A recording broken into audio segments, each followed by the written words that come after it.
오늘은 이제 우한거 해제일입니다. 원래 부처님 때로 따지면은 수세일이라고 해서 스님들의 법납을 받는 날이에요. 예. 그리고 하여튼 이제 한가운데 우기 동안 한 곳에 있었던 스님들이 이제 뿔뿔이 흩어져서 각자 수행처로 돌아가서 수행하는 날이에요. 예. 불교는 좀 뭐라 말씀드리기가 좀 난해하죠. 항상 난해했던 것 같아요. 그래서 다만 이것만이라도 기본적으로 알았으면 좋겠다 싶은 내용이 있다면 바로 그거예요. 우리는 모두가 다 건축가죠. 우리는 모두가 다 건축가입니다. 지금 그걸 명심하면서 살아야 되죠. 그래서 이 조건, 우리한테 주어진 조건을 잘 다루고 그것을 잘 이끌어 나가야 되죠. 예. 그렇습니다. 이 붓다의 가르침에 무엇에 빗대서 얘기할 수 있냐면 조건에 의해서 의식이 생겨난다라는 것이죠. 그 제자가 잘못 알아듣고 의식이 유전한다는 말을 했을 때 이 붓다께서 그렇게 말씀하셨죠. 그것이 아니라 이 조건에서 의식이 생겨난다고 내가 얼마나 누차 얘기했던가 이렇게 말씀하신 거죠. 예. 예. 그래서 그걸 따지고 보면 우리 행과 의식은 이 미래의 집이라고 볼 수가 있어요. 조건이라고 볼 수가 있죠. 미래의 집 혹은 조건. 그런데 이제 붓다께서는 이 집을 이룰 그 석가래를 부순 것이죠. 예, 부순 자예요. 그래서 다시 나고 다시 나고 옴이 없다는 걸 말씀하시죠. 붓다께서 스스로.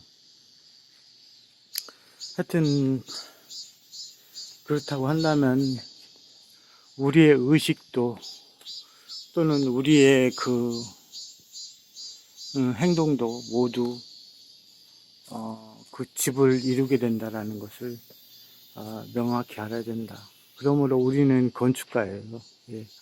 우리가 하는 행위라든가 내가 하는 생각이 이 미래의 조건을 형성하기 때문에 그래요. 그걸 명확하게 판단하는 것은 뭐 절에 다니시는 분이라면 쉽게 얘기해 드릴 수 있습니다. 제가 항상 느끼는 거지만 나의 생각이 다른 일을 하고 있질 않아요. 내 뇌가 기억된 것이 다른 일을 하고 있는 거죠. 그 행위가. 나는 딴 생각을 해요. 이 다란이가 도대체 어디서 나온 걸까? 하지만 그건 내 입에서 주저리 나오죠. 이 삶에 있어서도 마찬가지입니다. 그러므로 해서 내가 생각으로 해서 그것을 일으킨다라는 게 아니라 그 조건이 맞아떨어지면 그것이 자연스럽게 나오게 돼 있는 것이죠. 근데 우리가 그래서 치매에 걸리거나 이러면은 그런 것들이 떨어지는 거예요. 우리가 컴퓨터가 오래되면 오작동을 일으키듯이 근데도 또 간혹 작동이 돼요. 그럴 때가 있어요. 전자기 제품도 마찬가지죠. 간혹 작동이 됩니다. 예, 오래 쓰다 보면은 안 되다가도 간혹 작동이 돼요. 그런 것처럼 내 생각이 유전되는 것이 아니죠. 예, 내 생각과 내 행위가 온전히 고스란히 이 조건을 이루게 돼요. 그것은 내가 지금 이 순간 한 마음을 돌이켜서 바꿨다고 해서 그것이 바뀌는 게 아닙니다. 많은 세월, 그 수많은 세월을 이겨내고 내가 그 수많은 세월 동안 쌓아온 그 모든 것들이 더불어서 나에게 조건이 되는 것이죠. 그렇기 때문에 우리는 이 생을 갖다가 정말 정말 잘 다루어야 된다. 사람이 늘 그래요. 어떤 여유, 시간적 여유라든가 이런 게 있으면 그것에 대해서 좀 안이하게 생각합니다. 안이하게 생각해요. 그래서 괜찮겠지. 지금은 괜찮겠지. 뭐하지. 이렇게 생각을 하게 되거든요. 음. 그리고 또 막상 닥치지 않으면은 그런 생각을 일으키기가 사실 대부분이 쉽지 않아요. 예. 그리고 또 막상 닥치더라도 다급하기 때문에 스스로 실천으로 옮기지 못하죠. 다급하니까 당장에. 그렇기 때문에 우리가 평상시 무심코 흘려버리는 지금 이 시간이 얼마나 중요한가를 다시 돌이켜 보아야 됩니다. 물론 그거는 저조차도 쉽게 하지 못하는 것이기 때문에 나에게도 당부하는 것이고 다른 분들에게도 거듭 말씀드리고 싶은 부분이에요. 음, 내가 여유가 있고 좀 뭐라도 돌이킬 수 있을 때 그것을 하지 않는다면 결코 힘든 일이다. 우리가 그럼 다급하면 뭐 달라질 것 같나? 안 그렇습니다. 다급하면 자기 앞길만 보기 바쁘기 때문에 더 실천하기가 힘들죠.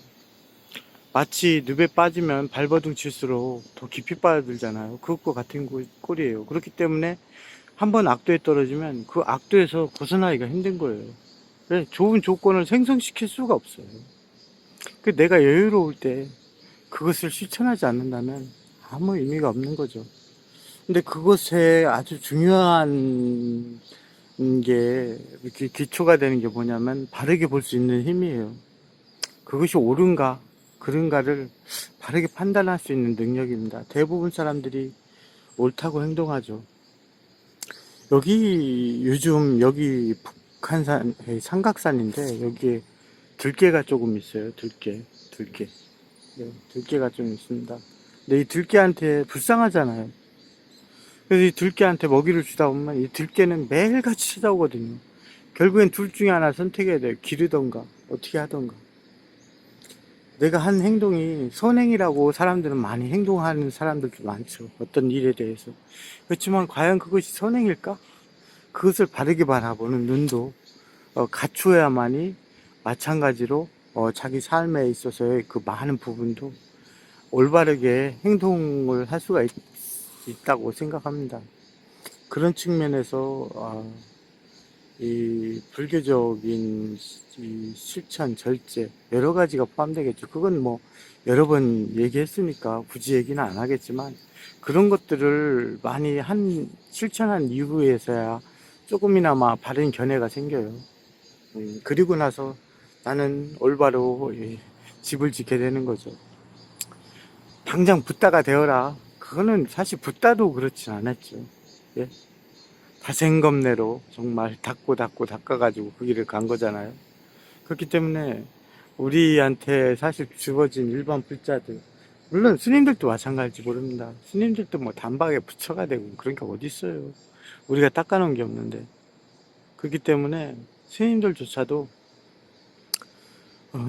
마찬가지겠지만 특히 불자님들은 더 그렇죠. 나는 집을 짓는 자라는 것을 분명히 알아야 된다. 어떻게 집을 짓느냐? 나의 생각과 행동으로서 집을 짓는다. 내 생각이 다시 유전하는 게 아닙니다. 그 생각과 행동이 고스란히 조건이 되죠. 그래서 조건에 의해서 발생하는 게 의식이에요. 뛰어난 천재라든가 이런 사람들이 그 전생에 어떤 뭔가의 그것을 고스란히 내가 유전받아가지고 의식이 유전돼서 천재가 된 게 아닙니다. 그 조건이 갖추어진 것이죠. 아주 세밀한 부분에서 그래요. 사람들이 똑같은 어떤 몸을 받았더라 하더라도 정말 미묘하게 다 다르거든요. 근데 그 미묘한 부분이 어마어마한 차이를 나타내요. 마치 그런 거죠. 세상의 어떤 일들을 봐도 마찬가지죠. 그 조금만 조금만 차이, 이런 것들이 어마어마한 결과의 차이를 나타내거든요. 이런 것처럼 정말 다르죠. 하여튼 중요시 다시 말씀드리고자 하는 건 우리는 집을 짓는 자라는 것. 우리가 이생으로서 붓다가 될 수는 없다. 물론 이거는 뭐 붓다를 따르지 않거나 그런 사람도 마찬가지로 우리는 집을 짓는 자라는 걸 말씀드리고 싶어요. 그래서 나의 생각과 나의 행동을 잘 제어하면서 살아야 된다. 그래야만이 우리가 그래도 내 조건을 다스릴 수 있는 그런 바탕을 마련할 수가 있다. 그런 뒤에야 불자들도 이 붓다의 길이 있고 또 일반 사람들은 거기에 상응하는 결과를 얻게 된다. 그걸 꼭 말씀드리고 싶었습니다. 예, 하여튼 오늘은 오한거 해제, 스님들이 붓다 시대에는 승납, 범납을 받던 날입니다. 예,